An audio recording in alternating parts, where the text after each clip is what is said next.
हरियाणा में प्रदर्शन कर रहे सभी किसानों को लगेगा टीका। गृह मंत्री अनिल विज बोले, उनकी चिंता करना मेरा फर्ज।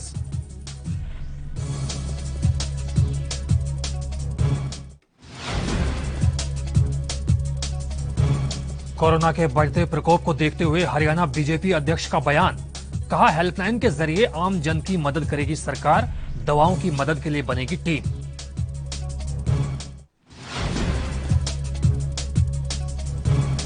कोरोना ने एक बार फिर से बढ़ाई हरियाणा में रफ्तार। एक दिन में 6,842 नए केस सामने आए तो 33 मरीजों ने तोड़ा दम। 3,663 मरीजों की हुई घर वापसी।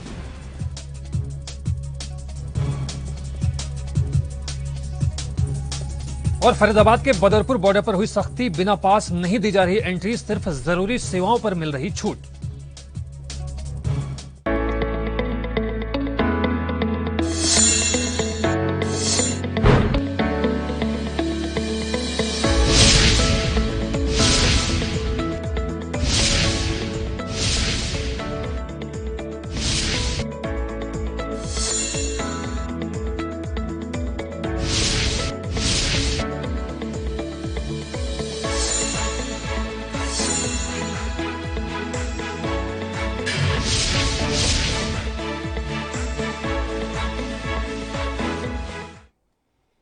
नमस्कार, स्वागत है आपका एनबी न्यूज में। मैं हूं जुबैर खान। चलिए आगाज करते हैं हमारे खास बुलेटिन हरियाणा चौपाल का। हरियाणा में कोरोना के हालात तेजी से बिगड़ रहे हैं। हरियाणा के गृह मंत्री अनिल विज ने कहा है कि प्रदेश में सभी की चिंता करना उनका फर्ज है।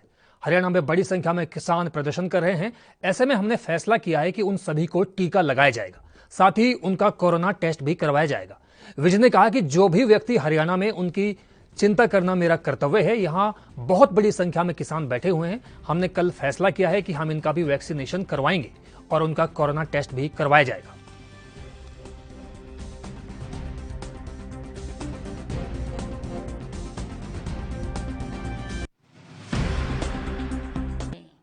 जो भी व्यक्ति है उस सब की चिंता करना मेरी ड्यूटी है। और उसी प्रकार से ये बहुत बड़ी संख्या में किसान यहाँ पर बैठे हुए हैं, तो इनके लिए भी हमने कल फैसला किया है कि हम सबको वैक्सीनेशन भी करेंगे और उनके कोरोना के टेस्ट भी करेंगे। कल हमारी स्टेट लेवल मॉनिटरिंग कमेटी की मीटिंग थी, उसमें ये फैसला किया गया। तो आज मैंने उपायुक्त को, सोनीपत को और झज्जर से भी बात की है कि वो इनके नेताओं से बात करके और ये शुरू करवाएं। हमारी स्वास्थ्य विभाग की टीमें टीका लगाने के लिए भी और आरटीपीसीआर टेस्ट करने के लिए भी तैयार।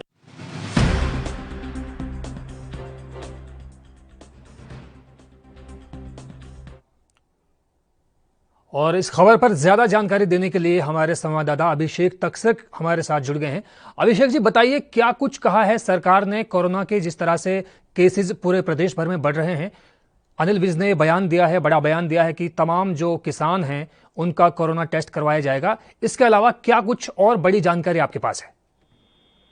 जी बिल्कुल, देखिए जुबैर, जो गृह मंत्री और स्वास्थ्य मंत्री का जिम्मा है, स्वास्थ्य मंत्रालय उनके अधीन आता है।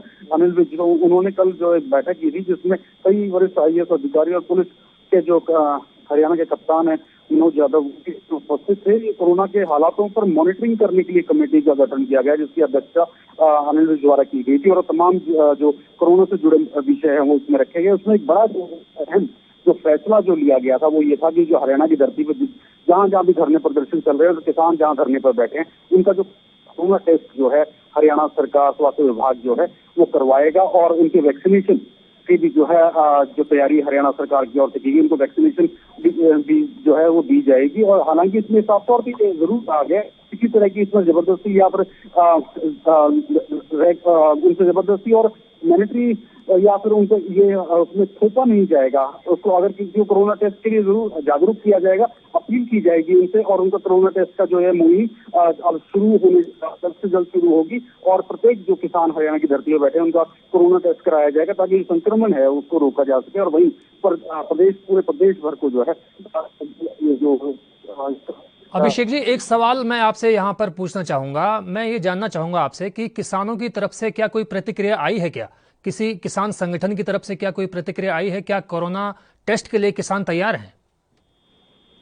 देखिए, इस तरह की कोई भी अभी जो है किसानों की तरफ से आधारित जो या उन संगठनों के द्वारा कोई आधारित बयान अभी सामने नहीं आ सका। लेकिन जैसे कि हालात इस समय जिस तरह के कोरोना के पूरे प्रदेश भर में या देश की बात करें तो बने हुए हैं, तो इसमें कि एक अच्छी पहल इसको कहा जा सकता है, ताकि किसान एक समूह में और एक काफी संख्या में बैठे। अगर उनका कोरोना टेस्ट जो होता है, तो अगर किसी को हल्का फुल्का किसी तरह की समस्या या फिर अगर किसी को सिम्टम नहीं भी मिलते, कई बार इस तरह के सिम्टम सामने नहीं भी आते और कोरोना पाया जाता है, तो इसके लिए एक दूसरे किसान को संक्रमण ना फैले, ये संक्रमण ज्यादा से ज्यादा संख्या में ना फैले और इसको रोका जा सके, इस तरह का जो है ये फैसला इसको देखते हुए लिया गया है। और सरकार इसमें जो है वैक्सीनेशन की भी जो मुहिम है हरियाणा सरकार जो है वो चलाएगी, और कि किसानों को जो है जो धरनों पर बैठे हुए हैं उनको वैक्सीन जो है वो दी जा सके, ताकि कोरोना संक्रमण को जो ब्रेक लगाई जा सके प्रदेश में। क्योंकि लगातार जो है 6 से 7 हजार जो मरीज रोज सामने जो है हरियाणा प्रदेश में आ रहा है। और वहीं एक बड़ा फैसला भी हरियाणा सरकार की ओर से लिया गया कि अब ये लगभग जो 42,000 एक्टिव जो मरीज हैं हरियाणा में, उसमें से 3,000 जो मरीज हैं वो होम आइसोलेट हैं। तो उनके लिए हफ्ते में 2 बार जो है डॉक्टर की टीम उनका मॉनिटरिंग करेगी और उनको जो ऑक्सीमीटर जो है वो मुहैया करवाएगी और उनको दवाई और का जो है प्रबंध हरियाणा सरकार करेगी। और हफ्ते में 2 बार जाके जो है उनका शारीरिक जो परीक्षण करेगी। और अगर उनको किसी तरह की दिक्कत आती है तो वो डॉक्टरों के साथ जो है संपर्क स्थापित करने के लिए उनको जो है फोन नंबर और इस तरह की जो सुविधाएं हैं हरियाणा सरकार की ओर से वो मुहैया करवाई जाएगी। अभिषेक जी, बहुत बहुत शुक्रिया आपका इस महत्वपूर्ण जानकारी के लिए। तो ये थे हमारे संवाददाता अभिषेक जी, जो बता रहे थे कि कोरोना टेस्ट को मद्देनजर किसानों की प्रतिक्रिया क्या है। वहीं इससे पहले बहादुरगढ़ के टीकरी बॉर्डर पर हुई सभा में भाकियू नेता गुरनाम सिंह चढ़ूनी ने कहा कि सरकार कोरोना के बहाने किसानों को दिल्ली की सीमाओं से हटाना चाहती है, इसलिए सीमाओं पर किसानों की संख्या बढ़ाई जाए और आंदोलन को और ज्यादा मजबूत किया जाए। कोरोना निकल गया, इलाहाबाद से भी कोरोना निकल गया, हरियाणा पंजाब में घुस गया, दिल्ली में घुस गया, यहाँ पे किसानों का आंदोलन है। ये फिर कोरोना के नाम से उसका ड्रामा खड़ा कर रहे हैं। तो ये सारा एक षड्यंत्र है आंदोलन को खत्म करने का, लोगों को डराने का कि वो आंदोलन में जाए। तो आगे की क्या रणनीति है आपकी? देखिए, आगे की कोई रणनीति नहीं है अभी। कोरोना के चलते अगर सरकार हम वही कह रहे हैं ना, हम कह रहे हैं, हम किसानों को समझा रहे हैं कोई कोरोना नहीं है, आप आइए, सब आइए, लोगों का काम निपट गया है। हरियाणा बीजेपी अब हेल्पलाइन नंबर के सहारे आम लोगों की मदद करेगी। दरअसल बीजेपी अध्यक्ष ओम प्रकाश धनखड़ ने एक प्रेस वार्ता के दौरान बताया कि प्रत्येक जिले में जिला अध्यक्ष की अगुवाई में एक हेल्पलाइन नंबर जारी किया जाएगा। इस नंबर पर कॉल करने वालों की मदद की जाएगी। ओम प्रकाश धनखड़ ने कहा कि दवाओं आदि की मदद के लिए अलग टीम होगी, भोजन आदि की मदद के लिए अलग टीम बनाई जाएगी और अस्पतालों में बेड और अन्य सुविधाओं के लिए अलग टीम हेल्प के लिए पहुंचेगी।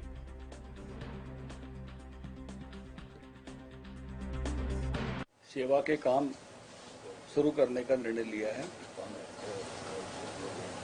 कल तक हम 22 के 22 जिलों में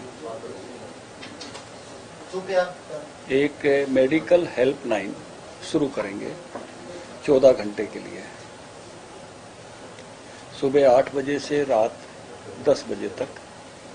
जिन लोगों को कोई बेड मिलने में, दवाई मिलने में, किसी अन्य प्रकार के सहायता मिलने में, मेडिकल फैसिलिटीज के लिए, तो उसकी मदद करने के लिए ये सेवा की हेल्पलाइन। फिलहाल वक्त हुआ एक छोटे से ब्रेक का। आप बने रहिए ANB न्यूज के साथ।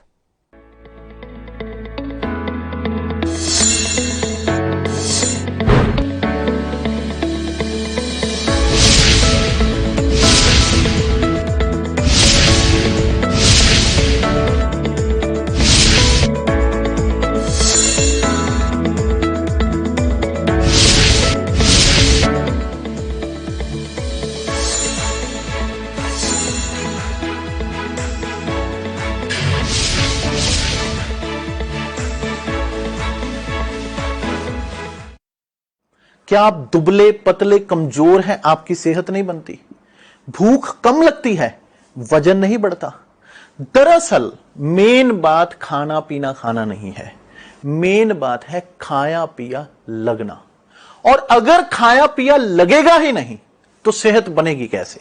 इसलिए हमारी संस्था सन्यासी आयुर्वेदा ने एक ऐसी दवा बनाई है जो कि आपके पाचन तंत्र को आपके लीवर सिस्टम को ठीक करने का काम करती है, ताकि आप जो भी खाएं उसका पूरे का पूरा निचोड़ आपके शरीर को लगे, आपकी भूख बढ़े, खाया पिया सही से लगे, नया खून बने, हड्डियों में जान आए, वजन बढ़े, ताकत बढ़े, चेहरे पर नूर आए और आप मोटे तगड़े खूबसूरत पर्सनैलिटी के मालिक बन जाए। यह दवा पूरी तरह से आयुर्वेदिक होती है।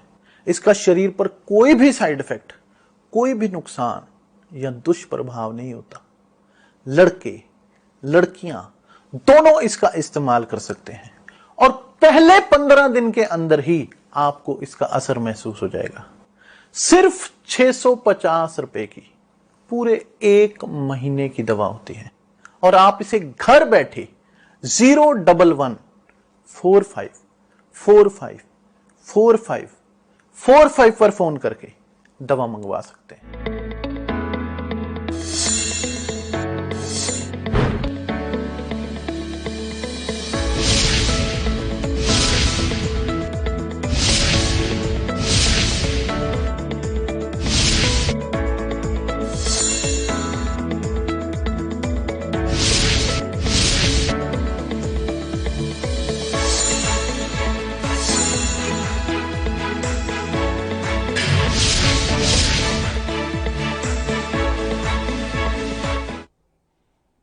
ब्रेक के बाद स्वागत है आपका हरियाणा चौपाल में। हरियाणा में कोरोना संक्रमण तेज गति से बढ़ रहा है। मरीजों की संख्या के साथ मौत का आंकड़ा भी तेजी से ऊपर उठ रहा है।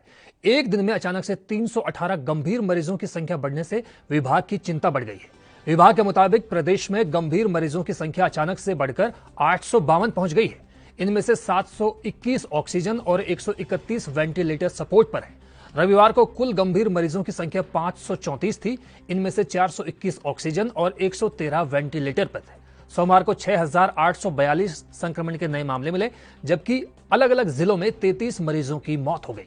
संक्रमण दर बढ़कर 5.30 और रिकवरी दर 86.58% रह गया है।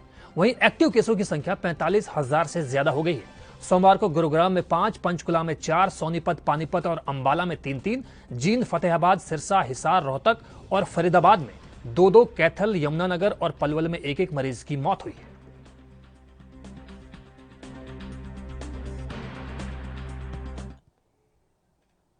कोरोना लगातार जिंदगियां छीनता जा रहा है। इस पर प्रशासन को बड़ी क्षति हुई है। उपायुक्त डॉक्टर प्रियंका सोनी के पीए श्रीराम शर्मा की रविवार देर रात कोरोना के कारण मौत हो गई। वे पिछले 15 दिनों से शरीर में विभिन्न समस्याओं को लेकर अस्पताल में उपचाराधीन थे। श्रीराम मुख्य रूप से एसडीएम कार्यालय में डिप्टी सुपरिटेंडेंट के पद पर मौजूद थे। करीब 1 महीने पहले उन्हें उपायुक्त के पीए का चार्ज भी दिया गया था। ऐसे में चार्ज मिलने के बाद से ही कुछ दिनों बाद से उन्हें शारीरिक रूप से दिक्कत होने लगी। पहले किडनी की समस्या उन्हें होने लगी। धीमे धीमे किडनी ने काम करना बंद किया। इस दौरान उनका उपचार अलग अलग अस्पतालों में चला। फिर शुगर बढ़ने की वजह से उन्हें दिक्कत होने लगी। इस बीच वो कोरोना संक्रमित भी हो गए। शरीर में कई समस्याओं के बीच घिरकर वो जूझते रहे। इसके बाद शनिवार को उन्हें आधार अस्पताल में वेंटिलेटर पर शिफ्ट किया गया। हालात बिगड़ते गए और रविवार देर रात को उन्होंने दम तोड़ दी। फरीदाबाद में नाइट कर्फ्यू के दौरान पुलिस प्रशासन के कार्य में बाधा डालने वाले 2 आरोपियों को पुलिस ने गिरफ्तार किया है और उनके तीसरे साथी की तलाश की जा रही है। गिरफ्तार किए गए आरोपियों में से एक आरोपी का नाम दीपक है, जो मथुरा का रहने वाला है और अपने दोनों साथियों अशोक और जयप्रकाश के साथ नोएडा की किसी प्राइवेट कंपनी में काम करता है। मामला रात करीब 12 बजे का है, जब दुर्गा शक्ति की गाड़ी नंबर 6 में सवार पुलिसकर्मी एयरफोर्स रोड पर गश्त कर रहे थे। गश्त के दौरान पुलिस को 3 लड़के सड़क पर बिना किसी वजह घूमते हुए दिखाई दिए। नाइट कर्फ्यू के दौरान लड़कों को सड़क पर पैदल घूमते देख पुलिसकर्मियों ने उनसे रात में घूमने की वजह जाननी चाहिए। तीनों लड़के नशे के धुत थे। पुलिसकर्मियों के साथ बहसबाजी शुरू हुई। पुलिसकर्मियों ने तीनों लड़कों को समझाने की कोशिश की, लेकिन वो अपनी हरकतों से बाज नहीं आए और पुलिस पर ही पथराव करना शुरू कर दिया। इस पथराव में एक महिला पुलिसकर्मी घायल हुई है और अन्य पुलिसकर्मी भी घायल हुए हैं। वहीं पुलिसकर्मियों ने तीनों आरोपियों में से एक आरोपी को तो मौके से गिरफ्तार किया है, जबकि उसके 2 साथी अंधेरे का फायदा उठाकर भागने में कामयाब रहे, जिनकी तलाश जारी है। फिलहाल वक्त हुआ एक और छोटे से ब्रेक का। जल्द हाजिर होते हैं।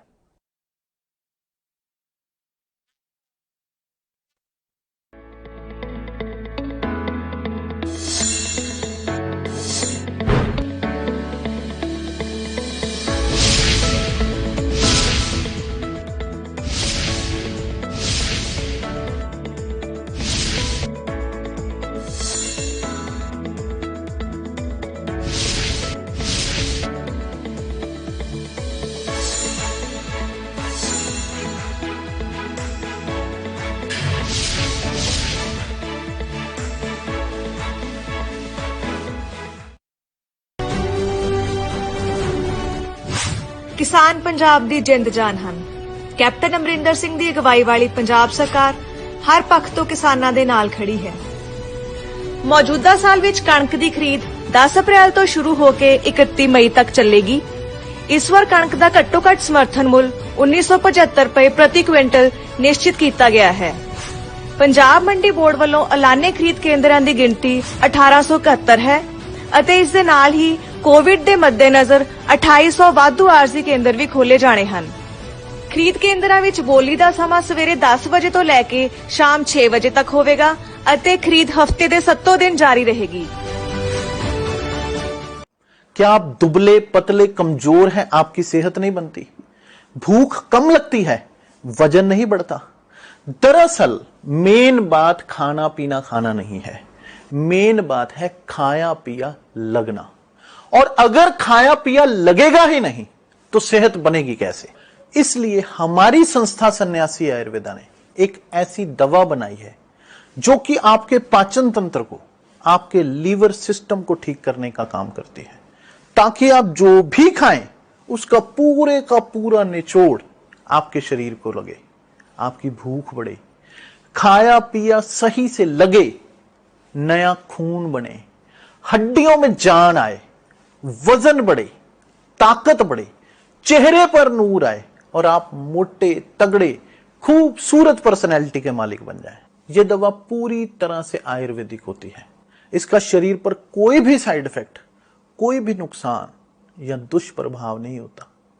लड़के लड़कियां दोनों इसका इस्तेमाल कर सकते हैं और पहले 15 दिन के अंदर ही आपको इसका असर महसूस हो जाएगा। सिर्फ 650 रुपए की पूरे 1 महीने की दवा होती है और आप इसे घर बैठे 011 45 45 45 45 पर फोन करके दवा मंगवा सकते हैं।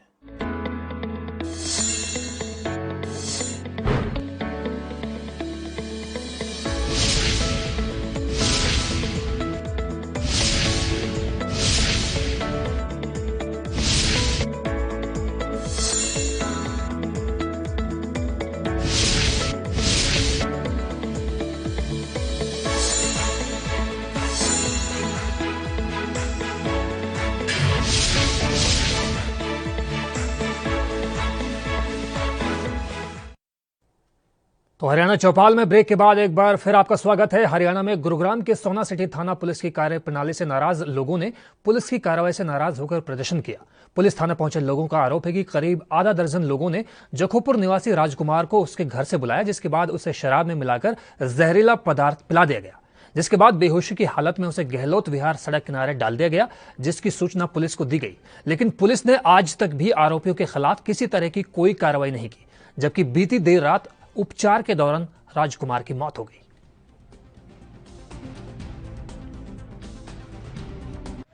थाने में जी हमारे खिलाफ हमने पुलिस पास कंप्लेंट की थी तो उसके पर कोई कार्रवाई नहीं कर रहे हैं। क्या कंप्लेंट दी थी? कंप्लेंट ये दी थी हमारे घर से हमारे देवर को बुलाया गया 4 बजे के करीब और रात को 1:30 बजे रोड पे फेंक के आ गए इसको। अच्छा। और हमने उनसे पूछा भाई इसको क्या खिलाया पिलाया गया तो बोल रहे 2 पैक लिए इसे दारू का। अच्छा, कौन लोग थे वो? उसके दोस्त थे जी। नाम है उनके? क्या नाम है? एक का नाम तो गंगा है जी, सबके नाम बताओ। दूसरे का जय भारत है, एक का रवि है, एक का मुकेश है, एक का खटाना। पुलिस वाले कोई कार्रवाई नहीं कर रहे? कोई कार्रवाई। मेरा नाम गोपाल है। कैसे आए हो आप थाने में? मेरे भाई एक्सपायर हो गया और 11 तारीख को मेरे भाई के साथ आने तो उसके यार दोस्त ने दारू में कुछ नशे लपट ला दिया और 12 तारीख को हम इधर कंप्लेंट लिखाने आए हैं तो पुलिस वाले ने कोई कार्रवाई नहीं करी और उनके साथ हमें दरादम कर भगा रहे हैं कि हमारा कुछ नहीं हो सकता। नहीं। कौन थे वो लोग जिन्होंने दारू नशीला पदार्थ मिला के पिलाया था? उसके यार दोस्त है उसके। उनका नाम है? उनका नाम है गंगा नाम, एक जय भारत है और उसके कुछ नाम याद नहीं आ रहे। कहाँ के रहने वाले हैं वो लोग? वो हरिनगर के, हरिनगर में उनको ऑफिस है प्रॉपर्टी लेने का। अच्छा। आप 11/12 की रात को एक राजकुमार सनोप श्री सुखीराम गांव जखोपुर जो घायल अवस्था में गहलोत विहार में मिला है, जिसे इलाज के लिए सरकारी अस्पताल दाखिल कराया है। जो बीती रात को पता चला है कि दौरान इलाज सरकारी अस्पताल गुड़गांव में उसकी मृत्यु हो गई है। जो उसके परिजन ने दरखास्त दी है, जो दरखास्त में कई नाम रवि, गंगाराम इत्यादि दिए हैं, जिनके खिलाफ अभियोग दर्ज करके कार्रवाई अमल में लाई जा रही है। क्या एलिगेशन इन्होंने लगाया है? इन्होंने मारपीट का शराब पिला के मारपीट का एलिगेशन लगाया है। तो किस धारा के तहत मुकदमा दर्ज किया इसमें? 304-34। हरियाणा में कोरोना के बढ़ते मामलों को लेकर एमडीयू ने 30 अप्रैल तक शैक्षणिक कार्य बंद करेंगे ऐलान किया है। साथ ही पुस्तकालय और खेल सुविधाएं भी इस दौरान बंद रहेंगी। 20 अप्रैल से शुरू होने वाली परीक्षाएं भी स्थगित की गई हैं। ये परीक्षाएं 1 मई से ऑनलाइन ली जाएंगी। एमडीयू के कुल सचिव प्रोफेसर गुलशन लाल तनेजा ने बताया कि कोरोना उच्चतर शिक्षा विभाग हरियाणा की तरफ से पिछले दिनों कॉलेज और यूनिवर्सिटी को बंद करने के आदेशों और एसओपी की अनुपालना करते हुए प्रशासन ने फैसला किया है। कुल सचिव प्रोफेसर तनेजा ने बताया कि विश्वविद्यालय के सभी हॉस्टल भी इस दौरान बंद रहेंगे।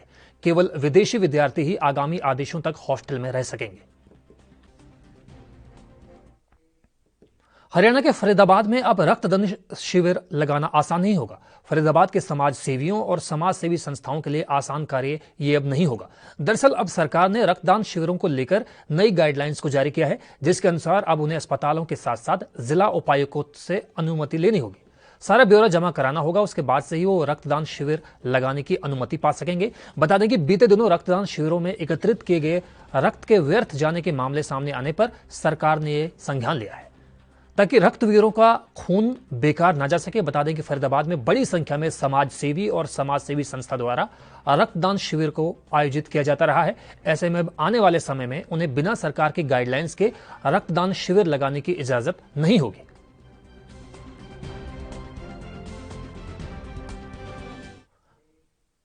कोरोना के बढ़ते मामलों के चलते भिवानी पुलिस अलर्ट मोड पर है। पहले गांधीगिरी के जरिए लोगों को समझाया जा रहा है और वाहन चालकों को मास्क लगाने, सोशल डिस्टेंसिंग के लिए प्रेरित भी किया जा रहा है।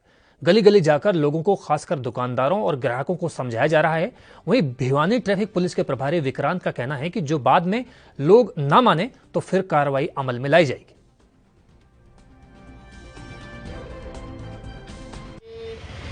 अब जब जाहिर है कि जो संक्रमण है वो तेजी से फैलता जा रहा है और कोरोना वायरस की जो दूसरी लहर आई है उसमें थोड़ा सा लोगों को और सावधान रहने की जरूरत है। उसको देखते हुए प्रशासन ने, देखिए हम भी माइक लेके बार बार लोगों को जागरूक कर रहे हैं कि आप कहीं भी सावधानी का चक्कर ना तोड़ें, क्योंकि अगर किसी ने भी वही सुरक्षा चक्कर टूट गया तो सब कुछ ध्वस्त हो जाएगा। तो इसलिए हमारी जनता से बार बार यही अपील रहती है कि फेस मास्क ना छोड़ें और सोशल डिस्टेंसिंग का पालन करें।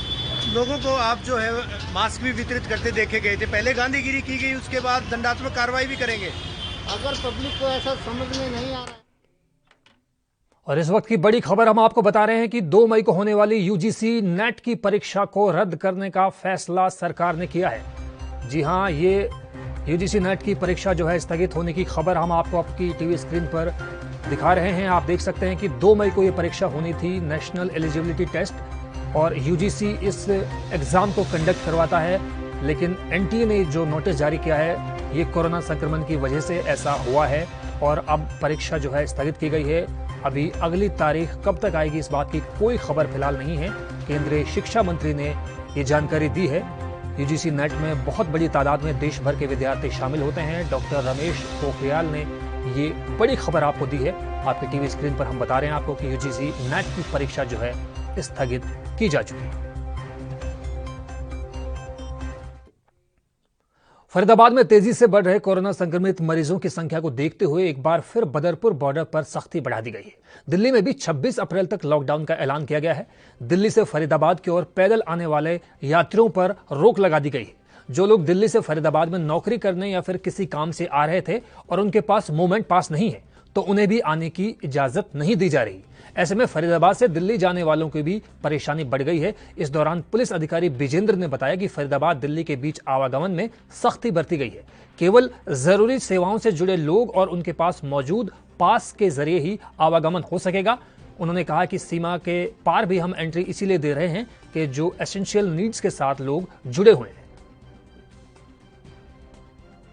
इसके राज्य का पास है या जो जॉब करते हैं, अपना जो जरूरी जॉब है या जो जरूरी गाड़ियां हैं खाने पीने की, उनको चेक करके निकाल देंगे। कुछ लोगों के पास को दिखा रहे हैं या कुछ लोगों को जो है जाने दिया जा रहा है कि कुछ लोगों को छूट है। जैसे कि बैंक में जॉब करते हैं या अपना दूध की गाड़ी हुई, खाने पीने का सामान हुआ, या कोई हॉस्पिटल जा रहा है या कोई अपना कोविड-19 का चेकअप करवाना। तो फिलहाल हरियाणा चौपाल में बस इतना ही। मुझे दीजिए इजाजत। नमस्कार।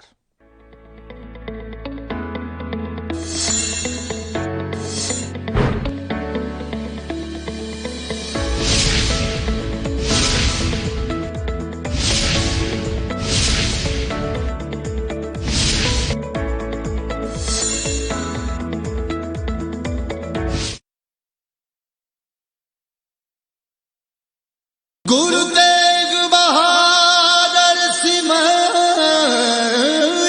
इस अस्थान ते सतगुरु श्री गुरु तेग बहादुर साहब जी महाराज ने 26 साल 9 महीने 13 दिन भारी तपस्या करनी की है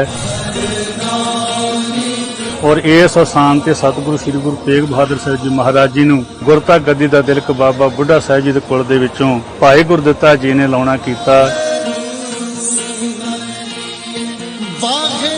इस स्थान ते ही माता गंगा जी सत्कारयोग जिन्हां ने इस स्थान ते 5 भूतक शरीर नूं त्यागना कीता।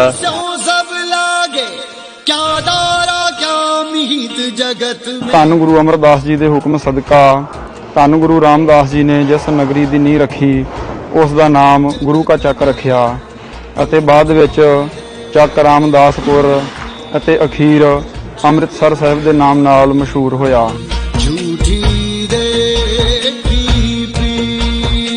सतगुरु श्री गुरु तेग बहादुर साहब जी महाराज जिथे कोई याद करता है सतगुरु सहाय होना कर सतगुरु का फरमान है।